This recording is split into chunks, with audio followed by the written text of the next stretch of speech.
And greetings, friends, and welcome to Trenton 365. Jacque Howard here is my name. You can always send me an email. Trenton, the numbers 365, and the word show at gmail.com. In addition to that, you can find me on social media platforms Facebook, Instagram, and Twitter, or just look for the hashtag at Trenton 365. Now, many of you know that I'm super passionate about the performing arts, in particular singers and dancers and musicians, etc. But I'm using the platforms of social media to reach out to other artists who are doing amazing things who may not even be in my area. So the pandemic has allowed that to take place. But I have found this wonderful instructor for lots of different types of dance, who's got an awesome personality and is open about using this as a way to bring people together and to do education. So I want to bring to the screen with you my new friend, Aranivah, and she is a dancer, and she is an instructor as well. And I'll share the links so that you can reach out to her later on social media and figure out how, hey, maybe she can put together a program for your small group, teach dance instruction, etc. But how are you doing today? Hello, Jack. I'm good today. We're in the same time zone, 1 p.m. New York. Yeah, there we go. Awesome. Fantastic. So I know I've been following you for quite some time on social media. And one of the things that I like about your dance instruction is that it's very specific, but it's very friendly with an educational component, like how you even put the markers on the floor so that people who learn that way can get a visual of how to move their feet, etc. When did dancing become this thing where you said, hey, this could be a career or a lifestyle for me? It's a lot of questions. You ask me like two questions at the same time. Yes, ma'am. First, like when how I got into dancing online, I didn't. It was not my intentions to be a full-time dancer. I worked for a person who is a online strategy. She's a personal brander expert and those stuff like that. And I was her nanny. So one time I heard her talking and she was like, so people wants to come up with like a brand or a product and they don't even have an audience online. And I'm like, they don't even have an audience. Like I felt so many times in my plans and I realized I never thought about having an audience. And I started thinking like, what can I do so I can bring like-minded people together, because I don't want to just do anything. I want to have people that I already that thinks like me, that like the same things as me, that I can create an audience around online. And I started thinking, my head started thinking. And one of the videos that I looked online, it said that things that are your passion is probably whenever somebody compliments you, whenever you get a lot of compliments on the same thing, whenever you lose yourself doing something, if you there was a war and they were rebuilding Earth, what will be your part in that new society? So I was thinking like, what can I do? And one time I was in a party and a friend of mine played the Nitty Gritty and I love that song, so I started playing. I always dance at parties. And then somebody after the song told me, oh, you're such a good dancer. And then whoop, it hit me because people always complimented me on dance floor for dancing. So I was like, oh, dancing is visual. It uses music, so it's gonna attract like-minded people. Mhm. And the next day, I posted my first song, and it was the Nitty Gritty because of that, I wanted to have an audience. Because later, I wanted to throw like my own fashion line or something like that. Never happened. So after you posted Nitty Gritty, what was the reaction? No, not much. I didn't really get any attention, but it's just I couldn't even look at the camera. I was like facing the wall. I didn't have any space to dance, so I just danced in a little door frame. And I didn't really get that much attention, but I started it. It was good because I was terrified of people seeing at me. So the fact that I didn't get that much attention, I was like, okay, it's good, it's good, it's going good. Because Mhm. I was terrified of people like judging me or seeing me. Mhm. Now I know that we're going to hopefully come back and have more conversations later because there's lots of things that doing research on you and what you've shared. Um, you're a very interesting human being, meaning you do something that a lot of people have difficulty doing. A lot of people can't dance, and a lot of people don't do well with attention on them. But you also are open with saying that you're not really an extrovert, but you're not really an introvert either. So how do those dynamics come together for you in dancing? Oh, I just feel like I'm somebody in the right in the middle, healthy social skills, but not overly private or overly public. I'm just somebody like very balanced in that sense in my personal life. Mm, dancing actually, what dancing did to me, it made me more independent. I didn't dance until I was 20. First time I danced, it was because I was bored, sober, and I was just so sick of just sitting down. And something that I noticed a change, it made me very independent socially. I could go to parties, not know anybody, dance and have a good time only by myself. And just make me attracted a lot of people into my life just by talking about dancing or inviting me to dance parties. So even before I did anything online, um, it's something that I've noticed dancing change. It gave me like independence. Mhm. Now, when we talk about independence, there's a lot of talk over the last, so many years about the Me Too movement and about women's voices and women being empowered, et cetera. You strike me and have from the beginning as one of those women who's got a strong hold of who they are as a human being, as a person, who they are culturally, what they represent, and basically that they're not going to take any nonsense from anyone. So, can you just speak on that a bit? Hmm, it was never, not always like that. I've always been a very aggressive personality. It's probably a downside that I have because I'm very aggressive. I like punk and like, oh, that's one of the reasons why I like those music because of my aggressive personality, even though it's makeup with a lot of dancing. Um, but yes, the internet triggers me negatively sometimes. And sometimes it's things that makes sense. Like when people criticizes my dancing, I guess when people make fun of me for that, I totally get it. But when people criticizes like body choices that I have or other things, and that's when I probably am a little bit more aggressive. I haven't always been um so I don't know how to say this, but so into the things that I am now. I used to be somebody that was just sexist as anybody else. So it's something that with time started changing. I was terrified of the word feminist, and I didn't want to be attached to it. It's like a process that I had to go through my life Mhm. in order to change it. And Mhm. it has Well, brought me problems too, though. To do it online, it brings me problems all the time. And I'm trying to like calm down a little bit on that. Well, I want to tell you this that I haven't gotten that impression from looking at your material. Maybe because I spend some time with some really powerful women who I want to support, and I think they're doing amazing things. But as far as I think the negativity that you may be getting on social media, I think that that's just mainly because I think that society has grown up and developed in this way where they look at women differently than they do men. And I think that there's still a lot of people who are comfortable with that mindset, but I think that that is changing. And I think that you clearly are one of those people who I think is making a difference in that. I mean, I think on your page where you make it very clear that yes, I do burlesque, but that doesn't mean I do this.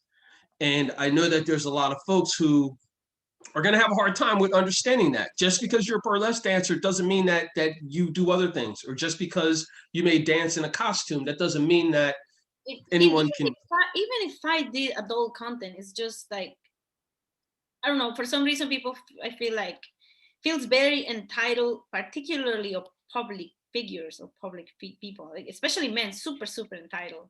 Mhm. And people who pays me has never disrespect me. It's only the people who is out there on the internet, like people who pays me, people who is part of my paid content. Never had nobody disrespect me ever. Mhm. And I'm glad you said that too, because I think that also people don't realize that you are a professional, you are getting paid for what you do, and that you decide and dictate what that is, what those terms are. And like you just said, the people who pay you, your regular subscribers, they've never been disrespectful or rude. So for Never. those folks who are doing those things that are disrespectful and rude, they pretty much know who they are now. I want to transition and talk about a video that really caught my eye just the other day. It was when you were talking about Boogaloo. Oh God. Yeah, and can you go over that a little bit because I know I learned a lot just from hearing you share about Boogaloo and Electric Boogaloo. So I've been teaching Boogaloo, and I actually have like a full course. It's not that I just like they make dance videos on it. I like go deep into it. And I started noticing that in TikTok, I started to getting my videos taken down. And I knew something was going on with the word, and I didn't want to pay attention to it because that's not going to affect me. I'm just dancing online. There's no way that them using the word boogaloo as their secret code for civil war. And it's hate groups. You can say however you want to say it, but it's just hate groups, plain and simple. And whenever I started getting censored on TikTok and my videos were taken down for dangerous organizations and stuff like that, I was like, it's ridiculous. So that's when I did my video on Instagram, just talking about the story behind Boogaloo. And Boogaloo is just not some Latin dance; it's also a breakdance form in California, Oakland, which I don't know much about it, but I know that it exists. And yeah, that video got me a lot of troubles too, and I lost a lot of people. But I don't think it's politics. I think it's just at some point, I don't know. I just wanted to bring some light to the world other than what's going on online. And as much as I want to think, oh, it's just a word, Boogaloo dancing is just Boogaloo dancing, Boogaloo music is Boogaloo music. But we're already getting censored on the internet because using that word. If you Google that, all you see whenever you Google that word, it's men with AK-49s and stuff like that. Like, I don't know what it's called, but the huge war guns. So the word is already ruined. It's not like people can just say it anymore. Mm-hmm. And it's a word that, I'm sorry for cutting you off, but it's a word that it's linked to our culture and our music. And it's taken by great hate groups. So I feel like, you know, and Aranivah, I'm glad that you, Aranivah, I'm sorry. I'm glad that you said that, because that dance belongs to a culture, centuries of education, hard work, knowledge, people putting their emotion into it, their lifestyle. Is the result of an immigration success. It's a result of immigration too. Mm-hmm.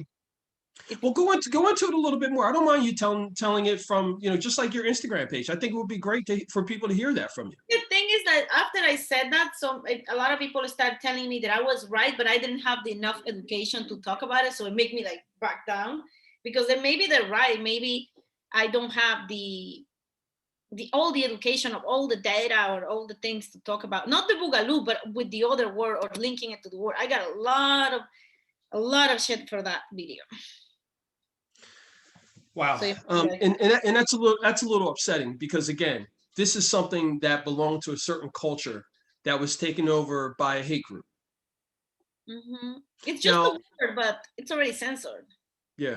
All right, so let's transition and let's talk about Boogaloo. Maybe we can revisit that at another time, and you and I can talk off the record about what we can do to maybe you know, get the truth out a little bit about that. But you do this great job of teaching folks the cultural differences in some music. I know for me, sometimes you think salsa along with other Latin-inspired dances are kind of all the same, but they're not. Can you just talk about the cultural differences in some of the songs, or excuse me, some of the dances?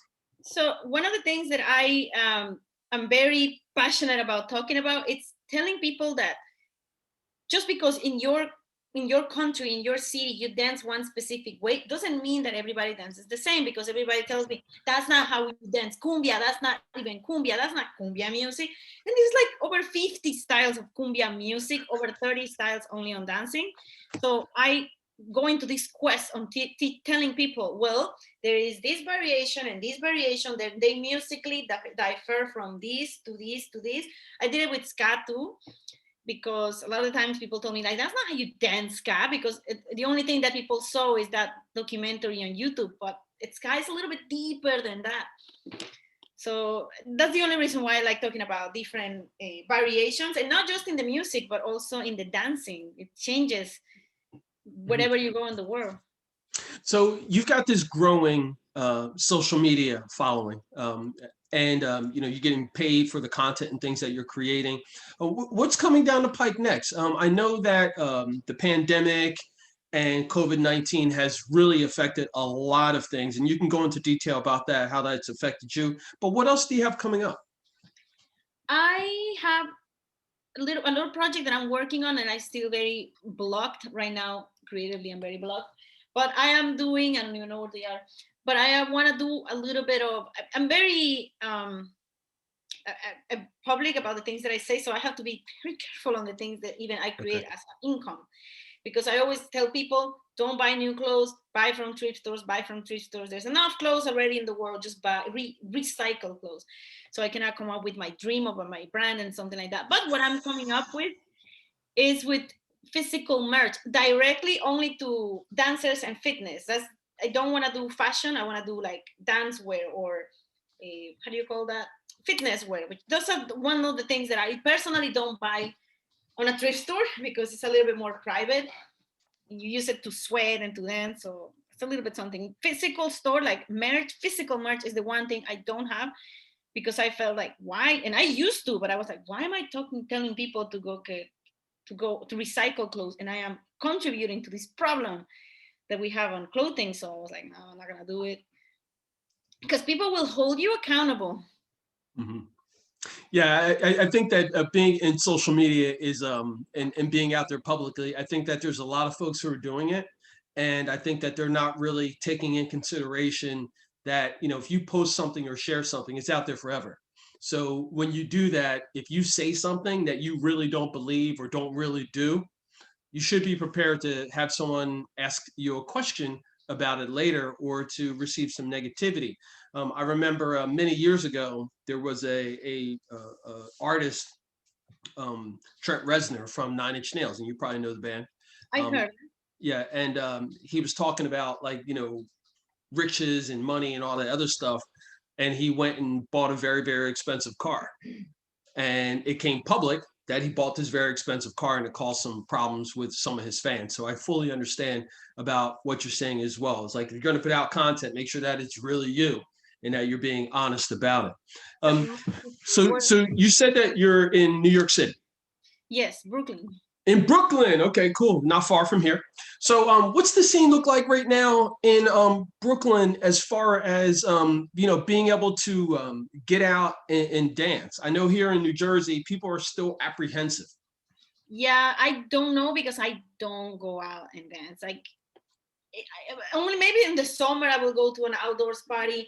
But the two times that I went to an outdoors party last summer, I got drunk and I was hugging people. I was dancing, so it does not work for me. Maybe people have a lot of self control, but I just feel like, oh, and I uploaded a video on TikTok and I was dancing super close to my friend. I didn't have a mask, and a lot of people started calling me out for that. So it was everything that you do online now. I feel like it's gonna bite me in the ass. So to avoid that, I either go out on the summer outdoors whenever it's possible, because we need it, or I don't go, especially if it's indoors and there's alcohol involved.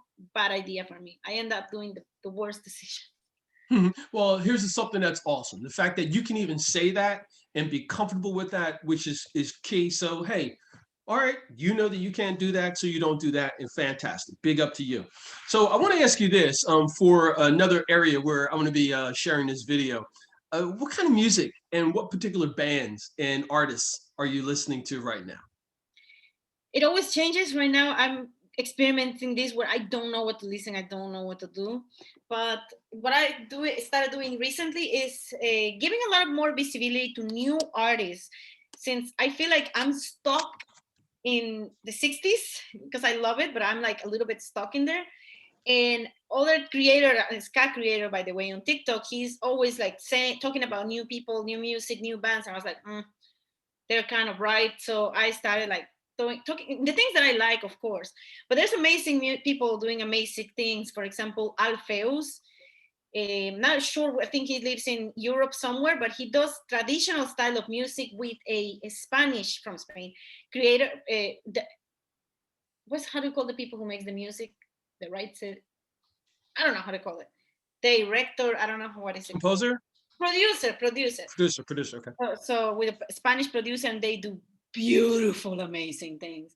There's a lot of beautiful bands releasing music like during the pandemic, like with a lot of effort, but there's a lot of beautiful stuff. So that's something that I've been doing more often, just giving more visibility to newer artists or people who are alive right now and they actually need the visibility right now.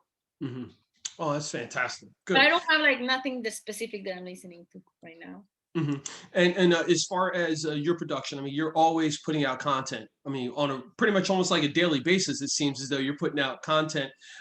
Is there a particular project that you're working on right now that people should be on the lookout for as well? Not particularly. Just started doing like group coaching for people who wants to grow their business, but it's like part of my other paid content. So no, not at the time. Sometimes I feel like I want to do this and I want to do that, and even the things that I'm doing at the time, I can even hold them together because it's a lot. And I think what really affects me more recently now is that I don't have a normal life. All my life is online. My income is online. My friends are online. Everything is online. I barely see people. And I was not a super extrovert person, but I had a very active social life. And after a year, I feel it. Mm. Oh Everybody, man. a lot of people's mental health is gonna start going down after a year. Yeah, I agree with you 100%, and I'm fortunate enough that where I live and with my family that we have enough room to spread out and also have an outside space in the yard where we can go outside and get some fresh air and so forth. But I feel for you, and I want you to know that hey, I'm here for you, and Trenton 365 is a friend and a fan, and we're going to be sharing your content in hopes that you can continue to grow and continue to satisfy your soul and do all the things that you want to do. Okay. All right. So Aranivah, who is a dancer based out of Brooklyn, New York, will be sharing all of our content, and we encourage you to reach out to her to set something up. Thank you so much for your time on today's Trenton 365 show. Thank you so much, Jackie. Yeah, Jackie. you are welcome. And folks, remember, it's always about justice, peace, and humility.